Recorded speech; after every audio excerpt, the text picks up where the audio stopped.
How did my client Bex lose 15 kilos, 33 pounds, or 52 centimeters, 20 inches off her entire body in such a short space of time? We were able to shed this weight in record time, the healthy way, while increasing her strength and her energy levels and skyrocketing her motivation, which is the key thing. Without motivation, you can't stay committed. If you would like to know the exact steps that we took to get this kind of transformation, then stick around because I'm going to talk you through my 5-step plan with a bonus at the end to show you how you can do exactly the same thing with very minimal effort.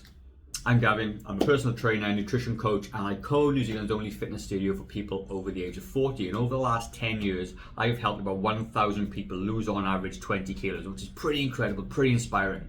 And I want you to be the fittest, healthiest version of yourself. And that's why I'm going to take you through the exact steps that I took with this client to get her fantastic results. However, this video is a small part of the equation that you need to be successful. 3 pillars of success that you need to be successful. You need a fitness program that you can follow, you need a nutrition plan that you can follow, and you need the accountability so you can stay on track when you don't feel like, because that's a big thing as well. So if you can't sit through this next 10, 15 minutes, or however long this video is going to be, then you're probably not going to be successful. But if you are wanting to learn and you are wanting to make a significant change in your health and fitness, then stick around because I promise you this will probably be the best video you ever watch. Okay? Bold claim. So number 1 on our list, we have got motivation.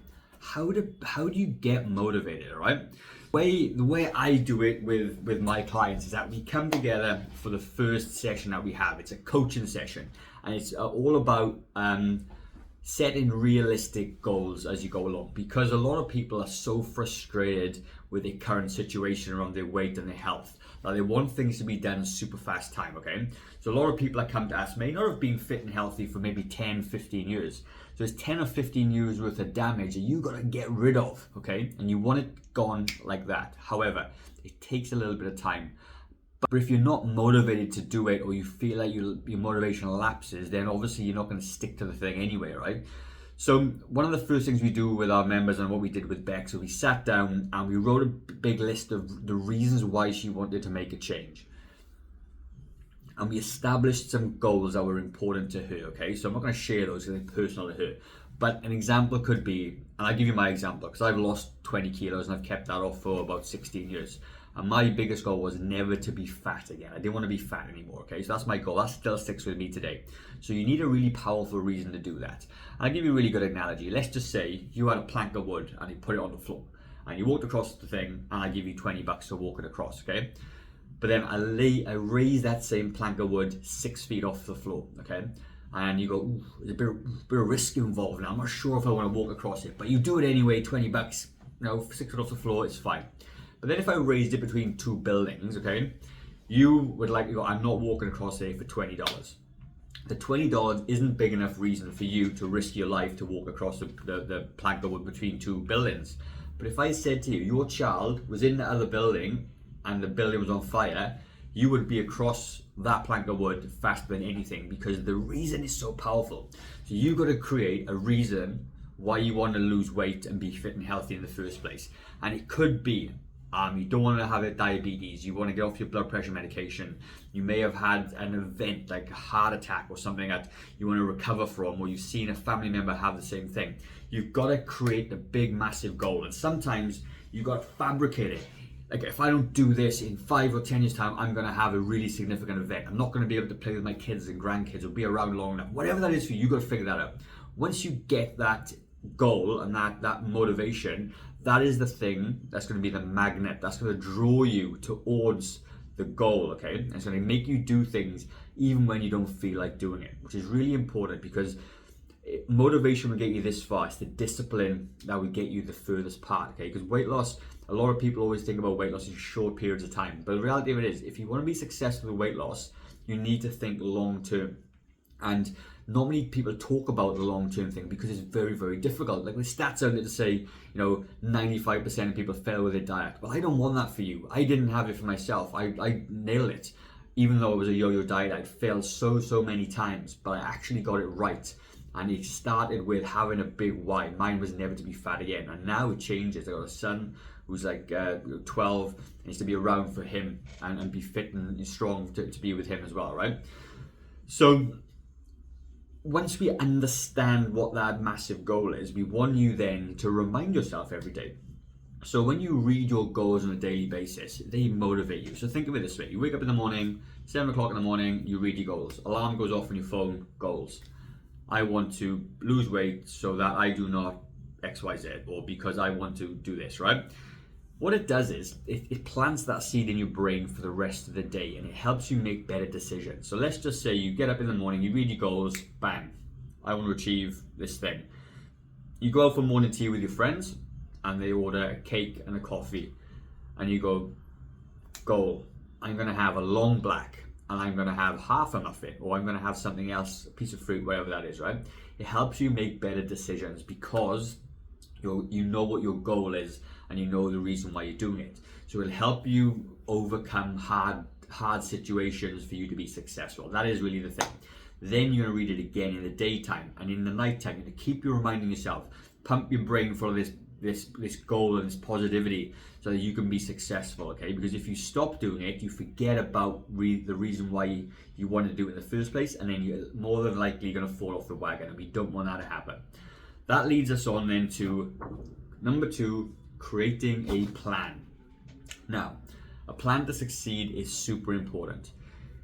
You might have no idea when you're going to exercise. You're going to get out a piece of paper and you're going to literally look at your schedule for an entire week, and you're going to go, right, when can I actually dedicate time to this? And you're going to tick a couple of boxes off. You're going to go, when I'm going to cook some food maybe. When am I going to exercise? Am I going to go to bed on time? You know, like whatever that is for you. And you're going to create that plan through the week to do the stuff that you need to do to be successful. Because the thing is with losing weight and everything else, you've got to take small actions every single day to be successful. You can't just eat one healthy meal and lose weight. You got to eat 30, 40, 50, 60 healthy meals for you to lose weight, right? So you've got to pick out time in your week. You're going to block it off. When am I going to exercise with the big stuff? When am I going to meal prep? When am I going to prepare my meals properly for me to be successful through the week, right? Then you're going to get that out. And don't just create a random calendar with stuff it full of all this stuff. Be realistic. If you can only exercise 3 times a week, 3 times a week goes in there. If you can only meal prep once, twice a week, meal prep once, twice a week, right? Make it achievable to start. You can always ramp things up as you go along.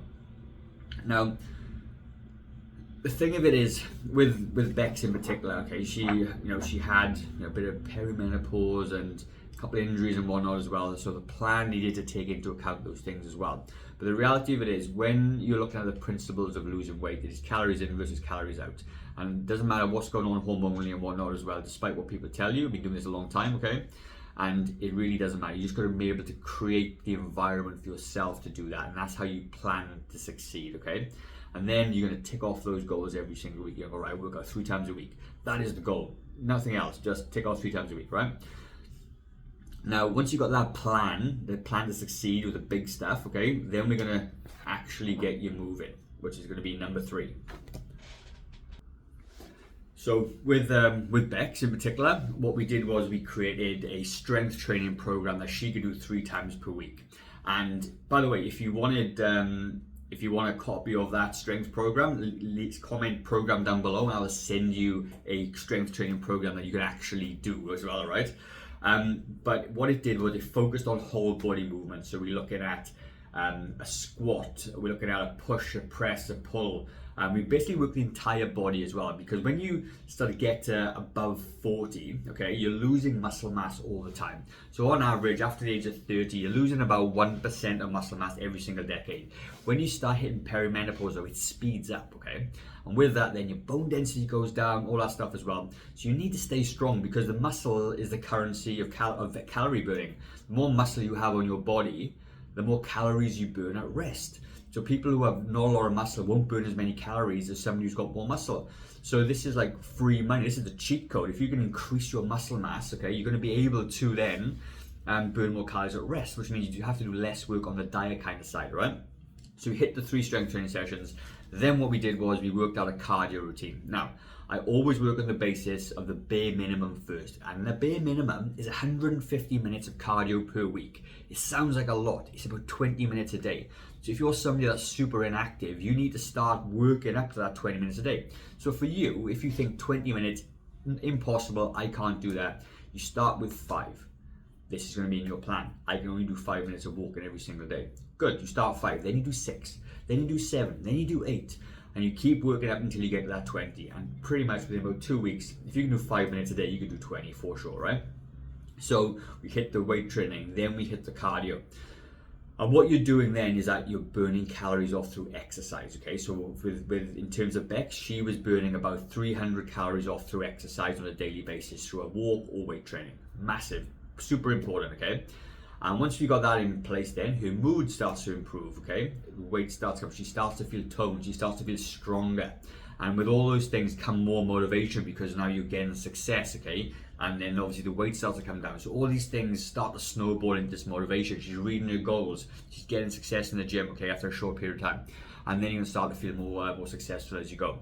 And then that takes us on to eating, okay? Eating, number 4. You gotta eat, you gotta fuel your body, okay? And to a point, you can eat whatever you like as long as you're in a calorie deficit, but that's not healthy. So first of all, calorie deficit is the key. You need to know how many calories you need to eat on a daily basis. And the best way to do that is to literally plan this out. You get an app called MyFitnessPal. You track your food every single day for 7 days, okay? Then what you're gonna do, you're gonna see how many calories you eat on average per week. And once you understand that, then you can start to cut things out, dial things back. And let's just say you log your calories and you eat 2,000 calories a week and you're not losing weight. Then you eat 1,700. You drop it down. Where can you find the 300 calories from that maybe comes from the cakes or the wines or the sweets or the cakes? Get rid of it. Boom, gone, right? Now you're into calorie deficit. Then you do it for another week. And then you see your weight come down. You're exercising in the calorie deficit. That's what you do. Then what you're going to look at protein. Protein is so important, especially for people over the age of 40, 50, 60 and above as well, because we don't metabolize protein as well as we used to. Certainly, if you're a female as well, going through menopause, whatever else, you need it. So how much do you need to have? Well, roughly a really good, simple formula anyone can apply. For every centimeter of height that you are, that's how many grams of protein you need, okay? I can't work that out in imperial, so you have to Google it, right? So I'm about 172, 73 centimeters. About 173 grams of protein for me is perfect. Really simple formula. Lots of other formulas, that's the one I like to use. You can figure out what you need, right? So as long as you've got your protein and you've got your calories controlled and you're in a calorie deficit and now you're exercising, all this thing starts to become a self-fulfilling loop.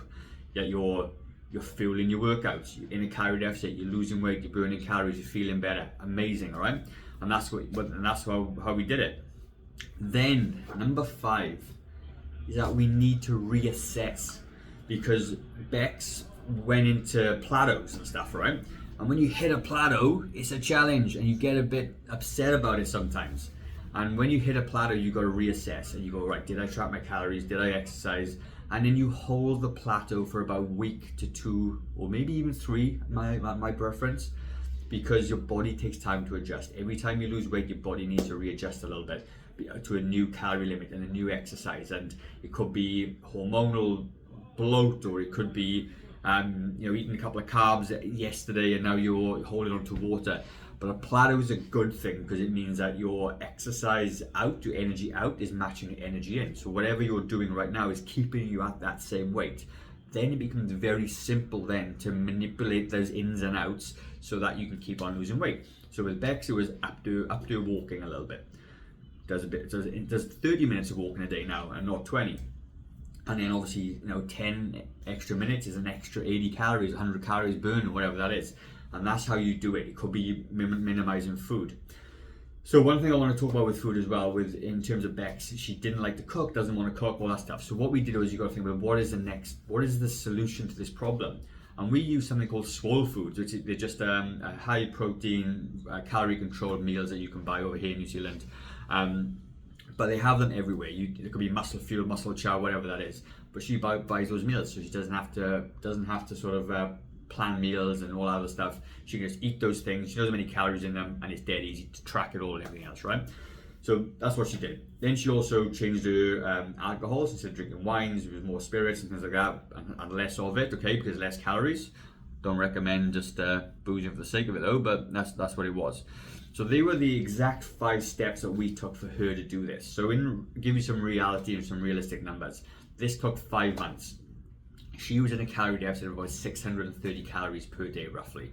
The reason I know that because it takes 7,700 calories to equal 1 kilogram of body fat. So when you work that out, just looking at my notes now. So she was 15 kilos times by 7,700, divide that across 5 months. It was about 767 calories per day actually that she was in a deficit, and half came from exercise, half came from food, which is the best way to do it, because if you just try and do it from food, you end up very, very hungry, and it's very, very difficult to do. So then we're looking at the last step. How do you deal with challenges? Because they are going to come up for sure.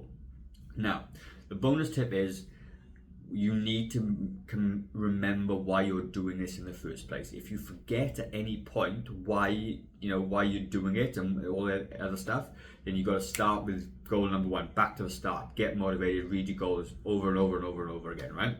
You've got to start there. But the thing of it is, this is a long-term thing, and you may fall off the wagon, and that's okay, but start again. Just keep starting. There's a term I like to use called start afresh. Just start afresh. If you have a bad meal, start afresh in the next meal. If you have a bad day, start afresh the next day. Just keep on doing it. And if your life becomes so busy where you can't actually get to the gym, go once. Because 1 time per week is better than 0 times a week. If you can only eat healthy 1 day per week, you eat healthy 1 day per week. That's what you do, and you just deal with it. Because if you can figure this out in the tough times, you're going to be more successful in the good times. Really understand that. So you will have challenges, and it becomes a process of problem solving.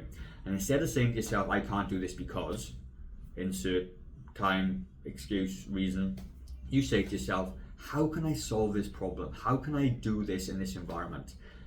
Then the bubbles start to go off, and you start able then to think of problem solving ways to deal with the problem. And once you get into that space, you're unstoppable. You will always be successful. So that is my 5-step plan to show you how Bex lost this much weight, okay, and how it had a weight loss journey. I want you to be successful. That's why I'm making this 18-minute long video. And I know if you follow those simple steps, you will be very, very successful. If you have any questions at all, and if you need me to answer something else, leave a comment down below, okay? I just want you to be the best version of yourself over the age of 40. And because I've done this thousands of times, and I've done it myself personally, I know I'm able to help you do it. You just got to take action on this stuff. There's a video up there I think you may like, and go and watch that one. Otherwise, I'll see you on the next video. Have a fantastic day, team, and I'll see you on the next video.